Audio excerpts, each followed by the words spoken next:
Three. Peace, peace, peace. Hope everybody's doing well. Today's January 8th, 2021. Please hit that like button. Please hit that subscribe button. Today's topic will be welcome to 2021, the cold, darkest winter ever. And I got my brother Rel with me. Let's bring it in. Us. Still here. Still here. We're still alive. And we're still here doing high observation, observing the play as it unfolds and the variables that come along with this. So, January 6th, 2 days ago, we seen the breach of the White House, the most quote-unquote safest place, not only in America, but on the planet. It looked like Madison Square Garden had better security than them. And it was just very interesting to see the cousins of law enforcement and security come and breach and literally just be let in with almost open arms, and just the gates moved and come on in. They scaled fences. They had big ladders from Home Depot. Well, talk to me. I saw some wild imagery out there. Go ahead. He said it. Stand back and stand by. Stand back and stand by. In other words, wait for further instructions. Oh man, I'm gonna first and foremost, again, thank you for always allowing me to be on your platform. Much love and much respect for you. Oh, thank you, brother. Yeah, unprecedented times. That's what we're going through. You know, it's seems like the Simpsons. They don't miss. Man, they get you every time. You know, they predict this. I posted something on IG. I missed it. Let me go on my story. And you can't make this up. No. Look at this. I seen that. Look at. Yeah. For the viewers, it's a screenshot that I took. It says the Simpsons win again. Just see if you can see it. Right there. The Simpsons win again. In other words, that's the guy, and that's it. So, this is it's like the Twilight Zone, man. This is the one big cosmic joke. And the only thing that you can do right now is just sit back in awe, because what you're seeing is, the chicken's coming home to roost. As Brother Malcolm said it. And it's just interesting because, 2020 was such a drastic year that people thought that 2021 was sort of a fresh start. And it's like, nah. What 2020 did was just put a wig on and came back as 2021. So wigged up, a little makeup, got a little fake up. Yeah, switch the style up a little bit, but it's the same thing. So basically, 2020 was just a warm up of jumping jacks being done to get the cardio, the lungs open. Yeah. So now 2021 is going to be, we're going to hit the bench. Yeah. Get the 45 plates. Yes, sir. Start off with the spotter. Yes, sir. The first quarter. And then we're going to take the spotter away and just drop the sir. whole barbell and Yeah. On the neck. I just, again, you got to have, the only thing I try to do is sit and laugh at it because it's about as much as I can do. Right. It's just a combination of the system eating itself alive. Facts. I'd say this to, my fellow melanated people, in the words of Donald Trump, stand back and stand by. This ain't our fight. This ain't our fight. You got MAGA crowd versus the Blue Lives Matter crowd. Oh, man, that's an interesting combination. And you know what? This was, number one, let's be very clear. They did this when they were counting the electoral votes, and they were going to solidify Biden as the next president of the United States. So it was no more president-elect. Right. And they put a halt to that. Right. And the boldness of it, man. You gotta really respect the Trump cult people, even though they don't appear to be as the most smartest people. I have to say they're the most politically dedicated people I've ever seen. Diligent. Yeah, very they're not diligent. playing. This is And you know what was very interesting is, you know, everyone saying, well, if it was a bunch of black people, you know, we would have been shot down at the steps. Mm-hmm. You know, but I'm from the school of what's understood doesn't need to be spoken about. Right. You know, I don't expect my known oppressor to have any sort of mercy or let up on me or my constituents at all. So, you know, it's like, that's why I said, in the words of President Donald Trump, current president, black folks, stand back, stand by. This ain't got nothing to do with us. And you know, that's how I perceive it. It's just a very interesting thing, man. You know. Well, go ahead, big bro. Yeah, and everything you said is excellent and right on point. And to add to that, who created this theater of theaters that we're in? This is better than any Broadway play that I've ever seen, as these moving pieces are being moved by this unseen hand. To what end? What is the end game? This demic that's planned, or plandemic, when they sit at these round tables, these deals made by God and the devils, and we in it, pawns in the game, can't complain or say shh. So we can't complain, because no matter which way your core belief stands, you still have to adjust to a system that you don't control. And systematically, whoever won the colonial war or colonist war controls the cannons, the laws, the airspace, the water space, all the raw materials, the land, and they culture you to what they need you to believe. The ideas of the masses is the ideas of the ruling class, right? So, you know, the media manipulation as well.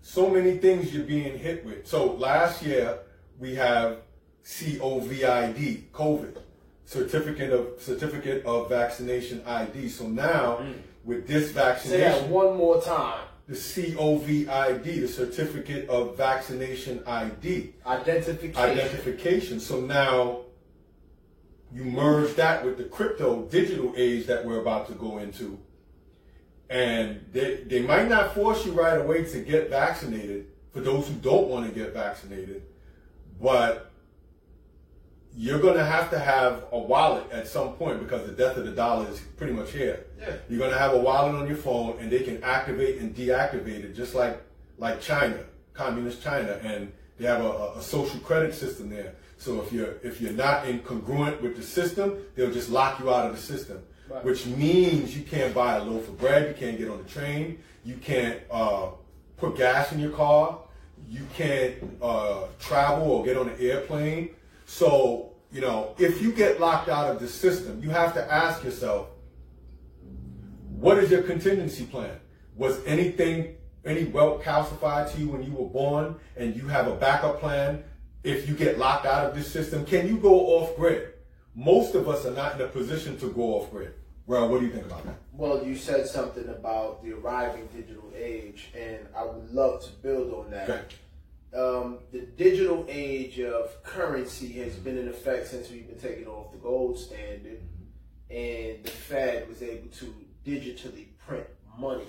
So they didn't even have to have the fiat currency, right, to actually produce money. Right. So now we're into the digital age, the fourth industrial revolution, and what we're seeing is a combination of the furtherance of merging man and machine, and the abolishment of the human, the actual person. Right. So, you know, it's super important to be aware of it. This is obvious at this point, and as you said, none of us, particularly where we come from, our background, our communities, receive proper guidance and even preparation and training, because we got fooled with the okie-doke of integration and trying to integrate within white society. Right. So therefore, we submit all the skill sets and the actual control of our own destiny, and we submit that for the inclusion propaganda, which was, you know, as we know, a lie. So now, what we're seeing as far as with us, people who come from the community, we see us as a lost bunch. We lack, for the most part, not all, but some. I mean, not some, but all, or the majority. We lack survival skills. You know, I was watching a program with Tariq Nasheed, and he said, are we really ready for power? Are we ready to man our own engineering plants? Are we capable of irrigating water? Are we able to manage our sewage system? And here's the reality. Are we able to live away from white society? And, you know, I'll take it to a little bit of a metaphysical standpoint, because we always go there. Light cannot exist without darkness, and darkness can't exist without light. They both need each other to combat, to know each other. Yes. So when we look at, let's say, I heard this saying that white people can't go too far from black people. Well, the way that this state is now, it's kind of the other way as well. Black people can't go too far without white people. We look for, I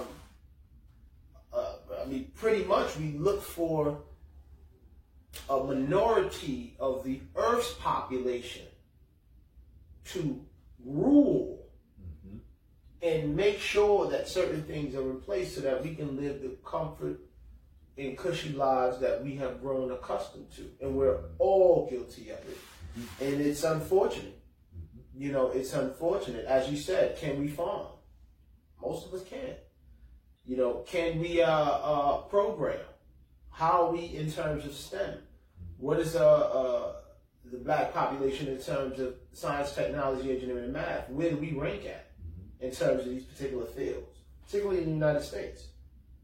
We rank very low.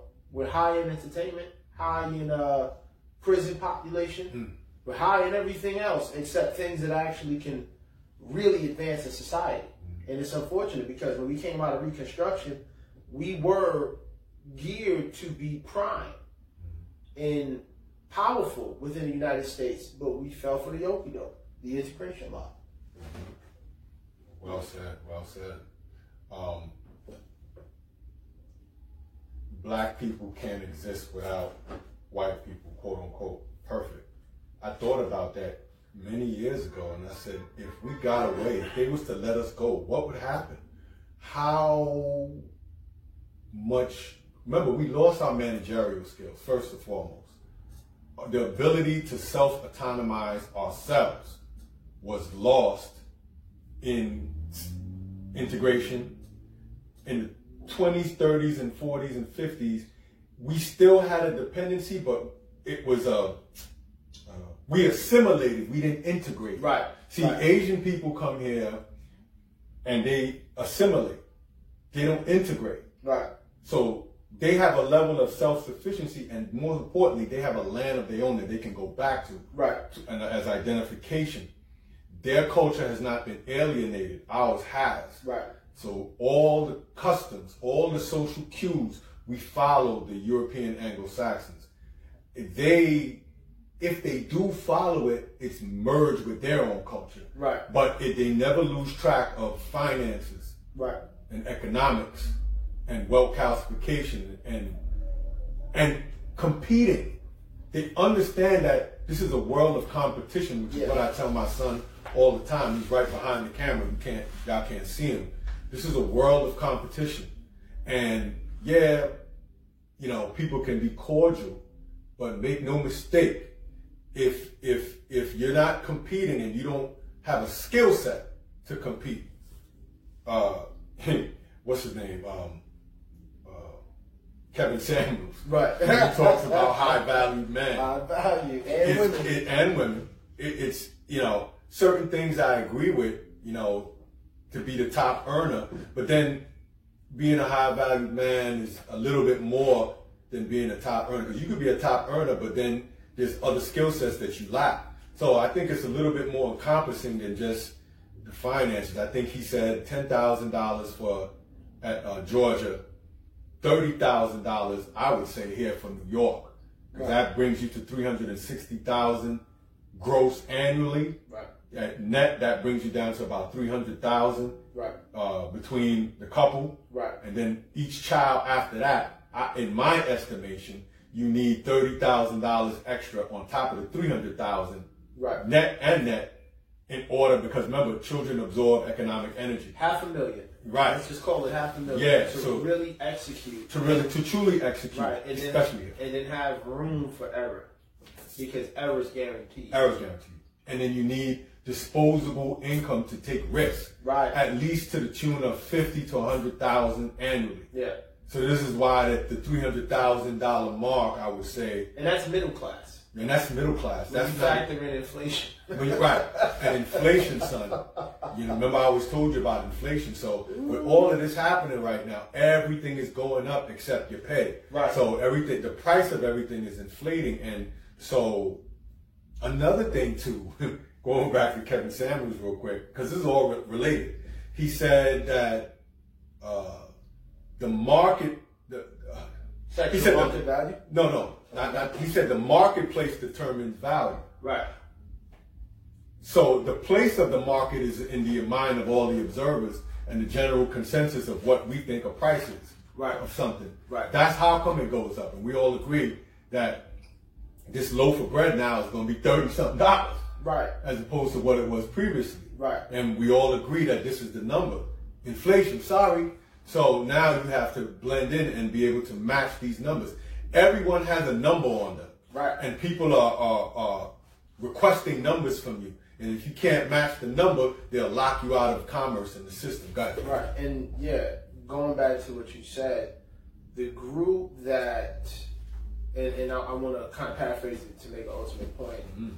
The group that ultimately determines what is valuable is being programmed by a much more powerful group. Yes. So, you know, we're walking around talking about high value in terms of income earning, such and such, so forth and so on. But that's because we've been programmed to feel and think that this fiat currency is really worth something. Yeah. And going back to, and I just kind of want to tie into where we're at now, with your initial point with crypto. What crypto represents is a concept of true value determined by a marketplace that is untampered with. And because it's a particular technology, it positions itself where it's somewhat free. Right. We don't know what the future may hold. But because make no mistake about it, for people who don't know, cryptocurrency is something that's been fused together between cryptography, which was given to us by our ancient ancestors, and we can see that to this day, and currency, which is current, flow of value. So when you take cryptocurrency in these particular markets, what it allows people to do is interact with a public ledger, and it makes people who engage with the cryptocurrency, and let's take Bitcoin for instance, use it as a store of value because you can only mine but so much Bitcoin due to the encryption and due to the coding of the blockchain technology. Right. So for the average man who may have missed this particular revolution, what I would suggest is become a corporate citizen so that you can deal with Uncle Sam in a different type of way and more from a position of strength as opposed to being economically castrated via taxes. You want to become a corporate citizen in the form of corporation, LLC, C Corp, S Corp, and there's so many different strategies based on the individual. And you want to participate in cryptocurrency because you're already participating in digital currency. The money that you think you deposit in your bank account is nothing but encryption and numbers. Fact. So when you really look at things for what they are, these the dollar is really and truly, especially at this time, not a tangible asset. What it represents is a tool to actually purchase tangible assets. That's why investors love real estate. You know, that's why business, small business, being a corporate citizen, investing in business, you can always have a service or a product and you can exchange it for whatever means of exchange that it is. Now, you said something earlier, you said the death of the dollar. I personally think that it won't happen because one thing that the dollar is backed by is not gold, it's backed by the United States military. You seen what they did with Gaddafi? Yes. That he tried to introduce the dinar, and that would have been revolutionary because it would have been backed by actual gold, and it would have been a unifying form of currency that unified the most resourceful continent on planet Earth, which is Africa. And then when you factor in that Gaddafi had an understanding of Western politics, he was a problem. You know what I'm saying? A lot of people don't know. Well, Gaddafi loaned money to the Nation of Islam via Farrakhan. And when you look at the Nation of Islam, despite the controversy, there's no other black-led organization that has lasted this long and has represented themselves from a position of power economically than the Nation of Islam. You know, you can say whatever you want, but that's the actual facts. 100 years and running. Come on. So, you know, this great reset, and it ties into the topic, you know, welcome to 2021. The dark one. The coldest, darkest winter. You have, and I titled it that for a reason, allegedly, quote unquote, Bill Gates is trying to block out the sun, which is where we get our source of vitamin D from. And you know that vitamin D is a major component to your biorhythms. The devil always want to challenge God. Always want to challenge God. Yeah, and so this is the darkest winter, I call it, because of the countless waves that are coming in to the shore and slamming and knocking everything out the way, right? So, you know, as a low observer or a high observer, what would you suggest, Ralph, for the people to do or look for in terms of adjusting to the play as it's happening, and the media is feeding you one thing, 3-card Monty style, but then other things are actually happening in real time? Go ahead. Well, what can I suggest to do? I'm a realist. If you weren't preparing for times like this in terms of economically, spiritually, mentally, preparing your community, your tribe, then it's a strong possibility that it is too late for you, because you, who has not been prepared or has not been at least trying to actively be prepared, fell in love with the Matrix, and you don't even see the need to prepare. And you've grown accustomed to taking what has been given to you, and the necessary things that you would have to do to change would be so hard to do, and you would have no time to do it. So that's for the people who are unprepared. As the 5% is called the 85ers. Right? Pardon.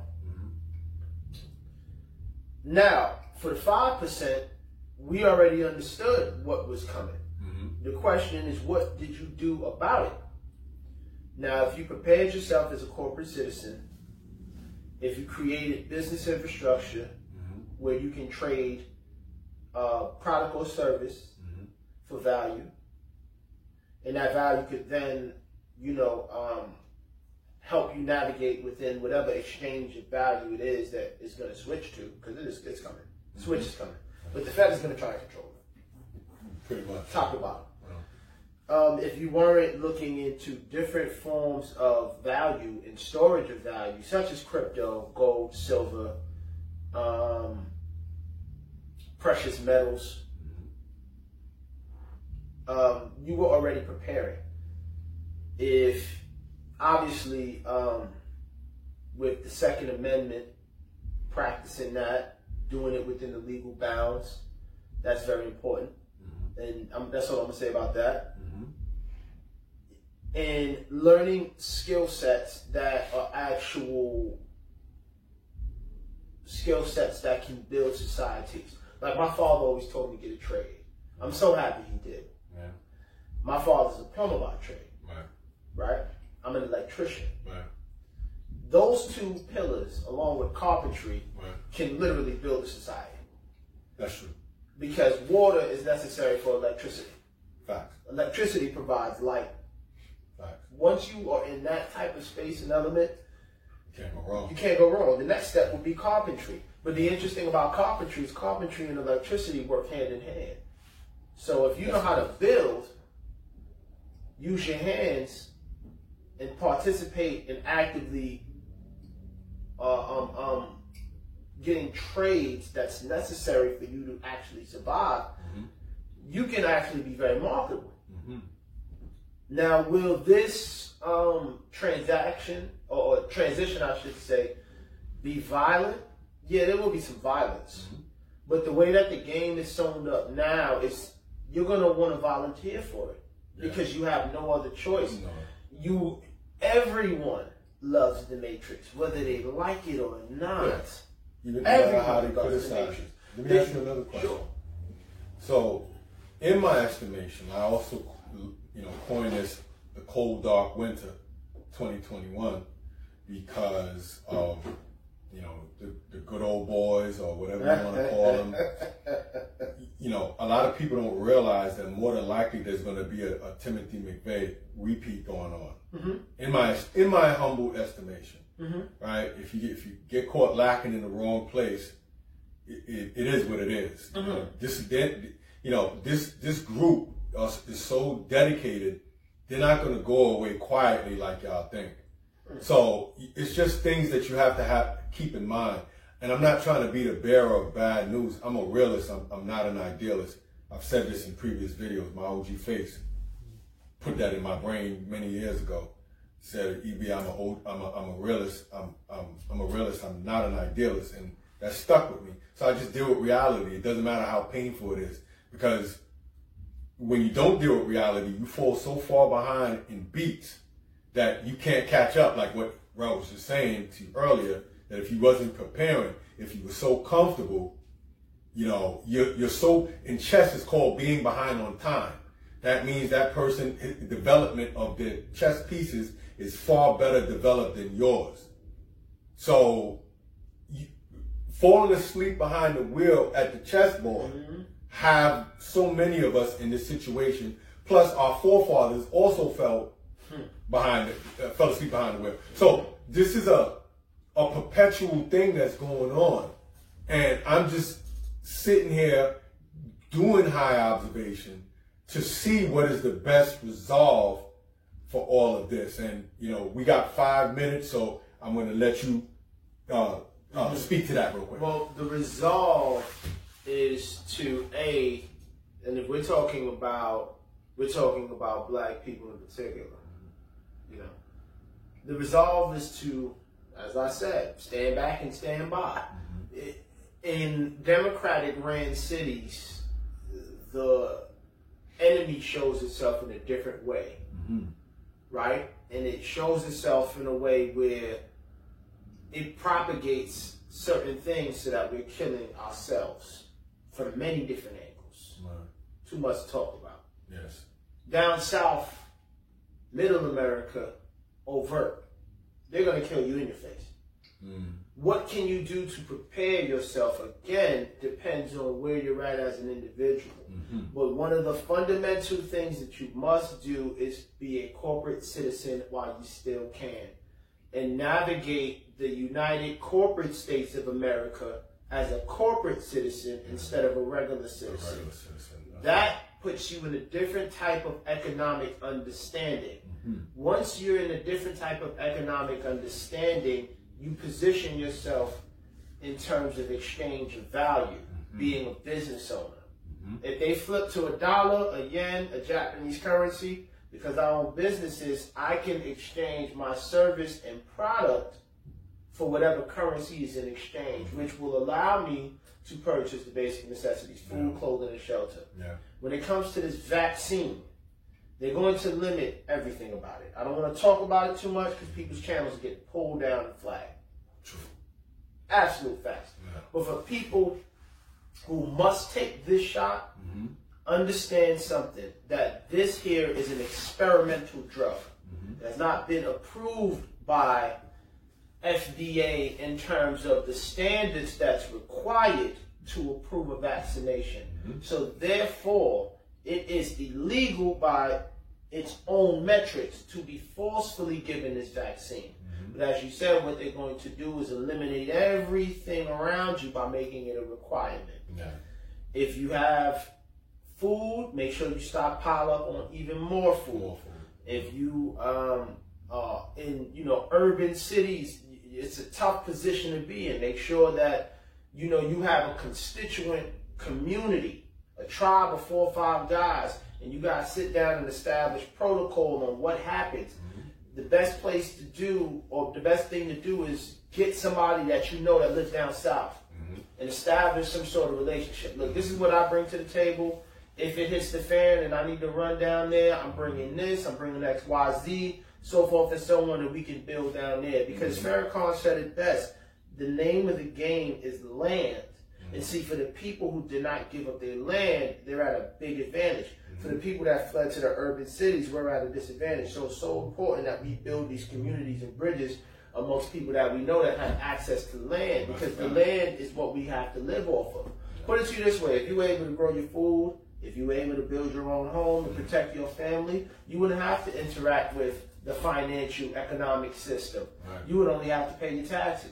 And depending on how you navigate as a corporate system or a corporate citizen, your tax liability can be something of low amounts. Right. You understand? And it allows you a little bit more autonomy. But the reality of the situation is, as long as this is the United Corporate States of America, backed by the United States Army, military, and the military industrialized America, the United States, followed by the prison industrial complex, these things are so big of pillars that it would literally take a natural occurrence from the universe to balance and shift the power. And I think that what we're seeing is signs and signals of it. That's what I feel. And that's what I think, should be done. Copy. Hope I hit the nail on that. No, you hit it right on the head. And we're about to close out. With all that being said, let your last endeavor be your best endeavor in this cold, dark winter that we're going into. And I mean the darkest winter we've ever seen, probably in the history of mankind, globally, not domestically, globally. So this is a serious thing. You got kids, grandkids, what the decisions that you make will affect them right now in the future. So bear that in mind. Let your last endeavor be your best endeavor. Salute. Peace.